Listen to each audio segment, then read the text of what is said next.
Good morning सगळ्यांना. मी आशासारखे तुमचं सगळ्यांचं माझ्या चॅनलवरती स्वागत करते. तर आज आमची घाई चालली होती उरकायची, पण उरकण्यात इतक्या गडबडीमध्ये एक लाईटीने आमच्यासोबत दगा दिला. कारण आम्हाला जायचं होतं यात्रेला आणि लाईटमध्येच गेली. तर मग आंघोळ्या थोड्यांच्या झाल्या होत्या आणि काहींच्या राहिल्या होत्या. तर मग आता चूल पेटवायला लागली. चूल तर का आता रोज पेटवत नाही, त्यामुळे थोडासा वेळ गेला पेटवायलाच. कारण रोज पेटवण्यात तर वेगळं असतं आणि कधीतरी पेटवायचं म्हणलं की मग हे सापडत नाही, ते होत नाही, असं होतं माझ्यासोबत तरी. तर घेतली चूल पेटून नंतर आणि सगळ्यांना पाणी तापून दिलं आंघोळीला.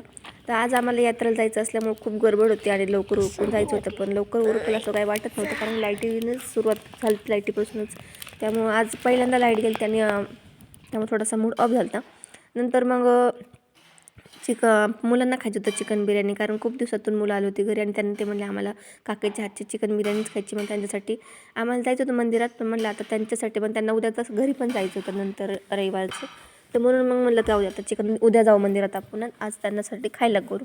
मग त्यांना केली चिकन बिर्याणी आणि मस्तपैकी तोपर्यंत बाकीची तयारी करून ठेवली होती. तुम्ही जर माझा व्हिडिओ पहिल्यांदा बघत असेल तर प्लीज सबस्क्राईब करा. आणि आमची गावची यात्रा 3 की 4 दिवस असते, बराच दिवस असते. त्यामुळं आज पहिलाच दिवस होता, त्यामुळे आज काही तेवढं हे नव्हतं. आम्ही उद्या परत जाणार होतो आणि हे 3 चौघांची चालली होती मस्ती. तर ही कधीतरी जमलेलं खूप मस्ती करतात एकत्र. तर ही मस्ती बघून मलाही थोडीशी मस्ती करूशी वाटते, पण मला म्हणजे थोडंसं काम होतं त्यामुळं काही नाही. तरी पण आम्ही संध्याकाळी खूप मस्ती करणार आहोत. तर यांचा चालला होता डान्स आणि ह्या होत्या माझ्या ननंदबाई. तर यांचा कोणता डान्स आहे या कमेंटमध्ये नक्की सांगा. तर ह्या दोघांना काही डान्स जमत नाही, पण म्हणजे तर काहीतरी थोडंसं लुडबुड करायचं असतं, कारण आरनावचं तर काहीतरी वेगळंच चालू असतं. तर खूप दिवसातून असं काही एकत्र असले की मुलांना खूप काहीतरी मजा डान्स करतात हे नक्की सांगा. तर नंतर मी सगळी तयारी करून घेतली होती. आता बिर्याणी करायची वेळ होती आणि यांना तर खूप भूक लागला, त्यामुळे मग पाटापाटा बिर्याणी करून घेतली आणि सगळ्यांना जेवायला वाढलं आणि मग काय आम्ही तयारीत निघालो होतो. पण मग हे आमची अजून दोघं जण आमची थोडून गायब होती, कारण ते कुठं सापडतच नव्हती आम्हाला. आम्ही शोधून शोधून घरी म्हणजे निघालतो तरी. मग नंतर त्यांना फोन केला आणि मला विचारलं कुठे, तर ती मग गेली होती तोपर्यंत. तर मग आम्ही गेलो मंदिरापर्यंत, पण मंदिरात काय जायचं नव्हतं आम्हाला. तर उद्या आम्ही परत येणार होतो मंदिरात पाया पडायला. तर जी 2 पुढं आले होते ती कुठं मागच राहिली होती, कारण आम्ही त्यांच्या आधी पोहोचलो तर ते आलीच नव्हती. तर मग त्यांची वाट बघत आम्ही थांबलेलो होतो तिथं. आणि नंतर मग आल्या पाळण्यात बसायचं होतं, कारण आम्ही आले तर 4:30-5 वाजले होते आणि ते सगळ्यांना उद्या जायचं असल्यामुळे ते म्हणले आम्हाला आज पाळण्यात बसायचे आणि मग उद्याच्याला काय आम्हाला जमणार नाही, कारण उद्या लवकर सकाळचं जाणार होती ती. मग पहिला पाळण्यात बसायचा नंबर लावला आम्ही.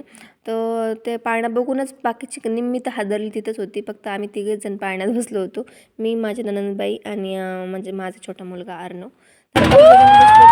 सगळ्या इतक्या घाबरल्या होत्या की यांना म्हणलं की तुम्ही एवढं घाबरलं, तर ते म्हणलं मी नाही घाबरलं. शेवटी म्हणतात की मी नाही घाबरला, पण मजा आली म्हणतात. पण खूप घाबरला होता, कारण पहिल्यांदा बसला, त्यांचा पहिल्यांदा अनुभव होता पहिल्यांदा बसण्याचा. आणि मला तर खूप मजा येते, कारण मी लहानपणापासून मला खूप आवडतं पाण्यात बसायला. आणि हा सगळा डेअरिंगबाज निघाला, कारण बाकीची जी चौघ होती ती कुणीच बसली नाही, कारण ती खूप घाबरली आणि खालीच थांबली. म्हणजे आम्हाला नाही बसायचं. त्यांनी थोडंसं हे केलं आणि नंतर मग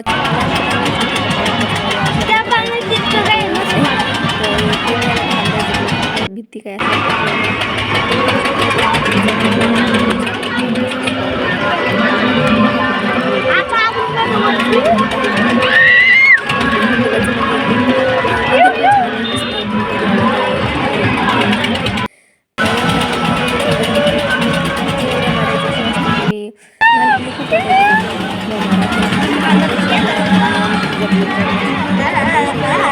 शकत नाही, कारण आता खूप मोठे झालेले आहेत.